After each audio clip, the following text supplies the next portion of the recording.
تو یہ وہ چیزیں ہیں حضرت، ہر چیز میچور ہونی چاہیے، ہر چیز سنجیدہ ہونی چاہیے. وہ یا تو خود جیل سے باہر ہے، ہمیں کوئی اعتراض نہیں ہے، عدالتوں کا معاملہ ہے، جو بھی معاملات ہیں، لیکن یہ ہے کہ ہم نے سیز فائر کیا ہوا، ہماری طرف سے کوئی نہ الزام تراشی ہے، نہ خلاف بیان ہے، نہ ہم پرانی باتوں کو دہرا رہے ہیں. اپنی پوزیشن تبدیل ہوگی اس وقت جب تحفظات ہوں. پاکستان کے ذکر کیا گیا، افغانستان کے معاملے پر پانی پھینک دیا گیا، تو کیا پاکستان یہ انٹرنیشنل اسٹیبلشمنٹ کے کہنے پہ کر رہا ہے یا امریکی دباؤ ہے؟ اور مولانا فضل الرحمان صاحب کی صورت میں یا عمران خان صاحب کی صورت میں نیا شیخ مجیب آئے گا، آپ کیا کہتے ہیں؟ یعنی اس سوال کو آپ نے خواہ دوبارہ ہمیں یہ ملک کی سلامتی کے جو سوالات ہیں اس کو سنجیدگی سے لینا چاہیے، لیکن معاملات ہیں سنجیدہ، اس میں کوئی شک نہیں. اور بین الاقوامی جو اسٹیبلشمنٹ ہے وہ افغانستان میں امارت اسلامیہ کو کمزور کرنا چاہتی ہے، یہ اس کی خواہش ہے. اب اس پر آپ دیکھیں گے کیا خدمت. مولانا صاحب ابھی اگر بات کریں نواز شریف صاحب بھی ایک پارٹی کے سربراہ بن گئے ہیں اور آپ کے نظریات کے وہ بالکل بہت زیادہ قریب ہیں، تو ان کو کوئی دعوت دیں گے پھر بیٹھ کر؟ ہماری آپس میں بات ہو چکی ہے اس سے پہلے، اور جو تاثر آپ ان کے بارے میں دے رہے ہیں یہی اس تاثر کی میں تصدیق بھی کر سکتا ہوں.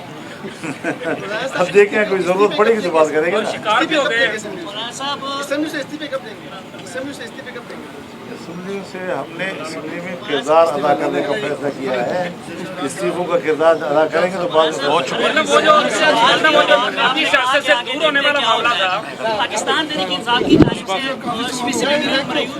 بہت شکریہ جناب، بہت شکریہ. معاملات دوبارہ الیکشن کی جانب بڑھ رہے ہیں، تو آپ کیا سمجھتے ہیں؟ اس کے علاوہ کوئی راستہ نہیں ہوگا. بہت شکریہ جناب. ٹائم چاہیے تھا